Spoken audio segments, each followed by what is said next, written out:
Hi guys, and welcome to my channel. I'm Kay, an iOS developer from Syncline IT Solutions, and hopefully together we're going to learn how to code. Okay, so you can subscribe to this channel by clicking the subscribe button below. And let's start with a bit of history about iOS in general, Apple development in general. In 2014, Apple introduced a brand new programming language for macOS, iOS, and the tvOS, and then the watchOS developers called Swift. And it's quite general. When you're brand new to programming, it's confusing as to why there's so many programming languages and why we even need new ones to begin with. Until 2014, developers for Apple platforms used a particular language called Objective-C, right? And you might ask, why did we need a new language and what was wrong with Objective-C? Well, Objective-C was introduced a while ago, and I mean a very long time ago.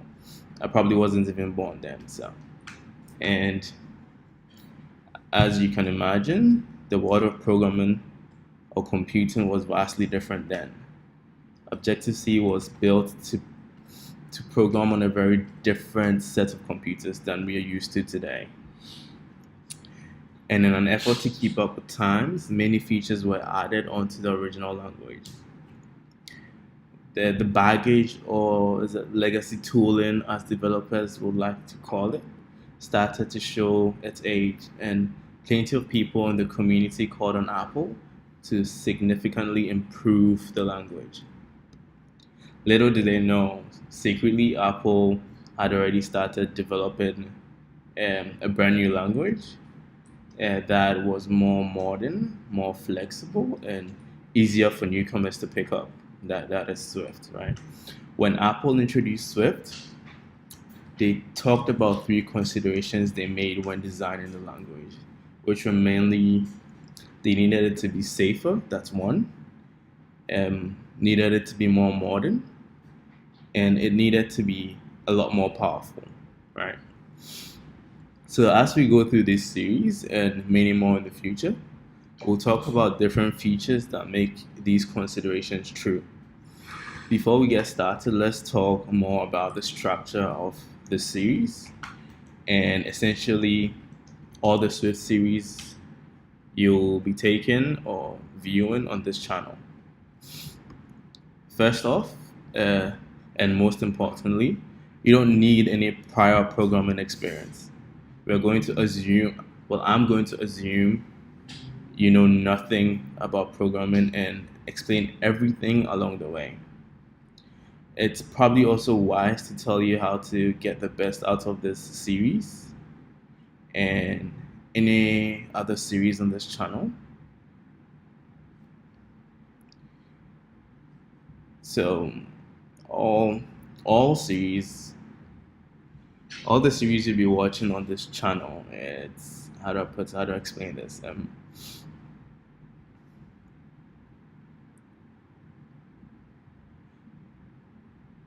Well, basically, if you explore around, okay, let's say this. So on this channel, right? Usually there'll be extra material for you to go explore in the comment section, right? You can go there. I usually drop links to lead you to more resources, which will better help you learn and understand the language better. And my channel isn't the only resource to learn Swift in app development, and there's a lot of good materials on the web, including the official Apple documentation, blog posts by other developers, and questions other people may have asked from different forums, right? While my videos will teach you a lot about Swift, you will really get the most out of your education by reading all the extra materials provided and looking through questions people ask.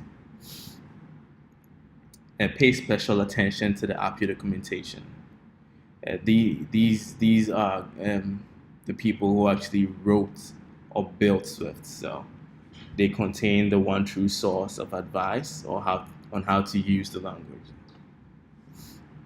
Reading the documentation is an extremely important part of being a developer, and we're going to get used to it right from the start. So, speaking of questions, here on my channel, I'm hoping to grow a really wonderful community of developers or aspiring developers who help each other along the way. And if you'd like to ask the question and then you go through the comment section and no one has asked and received an answer, you can ask yourself, and I'm more than happy to answer you. Okay, so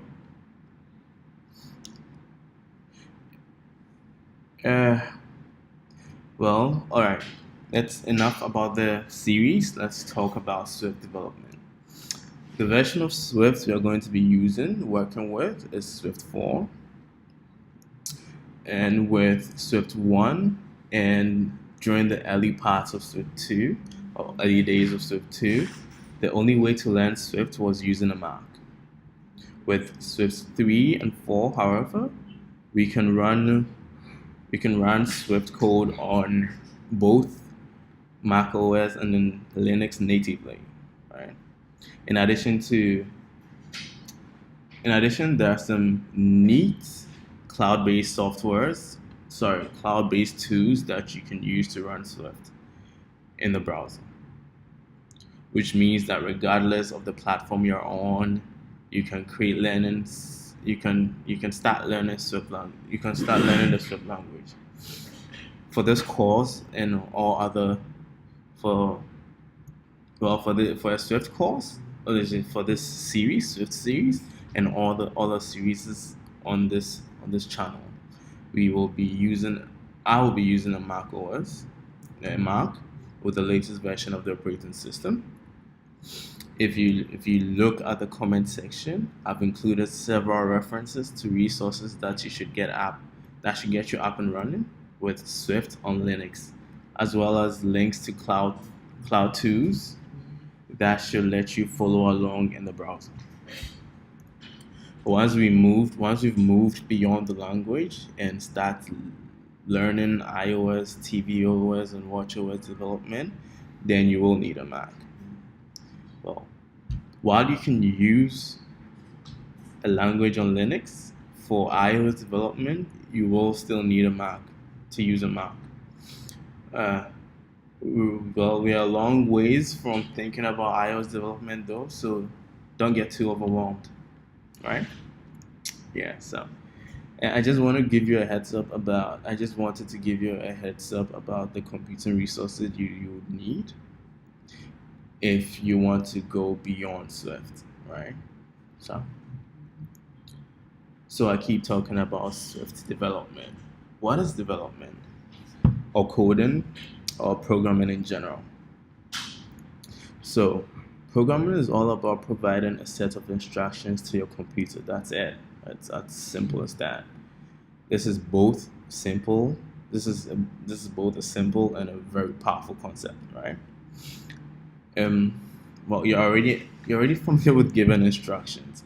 If I asked you how to get to a certain place, you would tell me something like, well, walk down the street for 1 mile and then turn left, or walk 500 feet and then take a right. Keep walking straight until you see a building with, let's say, a yellow sign or so on. These step-by-step instructions are exactly what a computer program is, and really, at its basic level, that's all there is to program. That's all there is to a program, right? Just a set of instructions that the computer follows step by step. And well, a lot of people generally think computers think of computers as these super smart machines, but honestly, they're not that smart, right? And they just perform a series of instructions to carry out a particular task. We provide these instructions as a computer is using the programming language, right? Which is what you are here to learn.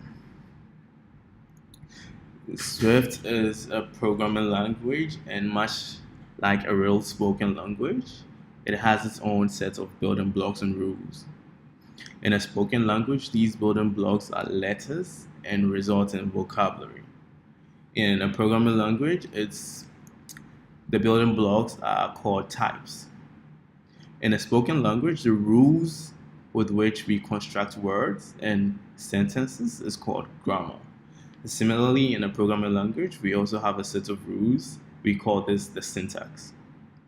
Every programming language, of which Swift is just one, has its own syntax.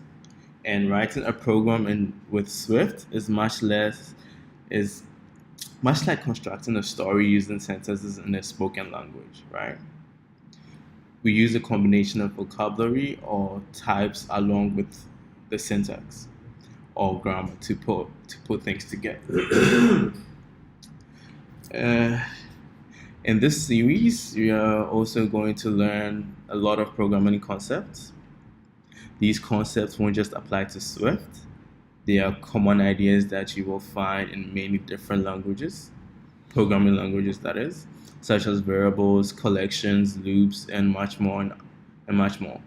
In other words, what you're going to learn here can be applied to many other programming languages, like Java, JavaScript, Ruby, or Python. It's also important as a programmer to be able to talk like one. So pay attention to important vocabulary that we are going to learn. These are programming terms that come up often as you read, talk, and learn Swift, and learn about Swift and programming in general. It's important to be familiar with these terms because they help you understand other learning materials. And more importantly, you can express yourself clearly when asking questions. You already know two new terms, that is types and syntax. And don't worry if you've forgotten. We'll cover them again as we go on. Lastly, we'll learn important programming techniques. These are best practices or proven ways to put programs together so they work better. And of course, we'll do a lot of programming. A lot.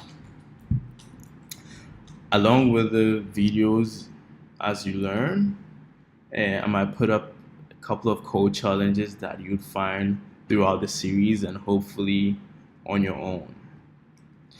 Practicing on your own is very important and one of the surest ways to solidify your knowledge. This series is designed to take you through the basics of Swift and get you comfortable with the syntax and programming concepts, like in a general sense, right? Towards the end of towards the end of this whole series, you would have mastered the language, but it will, what am I saying? During the end of this whole series, this particular series I'm starting, which is the Swift Basics, you won't have mastered the language, but it will be a building block that will prepare you for the next course to take your knowledge further. So, well, enough talking. Let's get started. And since it seems this video is getting too long, so I have to cut it short. The next in this series will be an introduction to Xcode, and that's the software editor that we use when programming Swift in iOS. So I can't wait to meet you there. And please click on the subscribe button. And thank you for watching this. And stay tuned for the next episode in this series. Yeah, Andy here.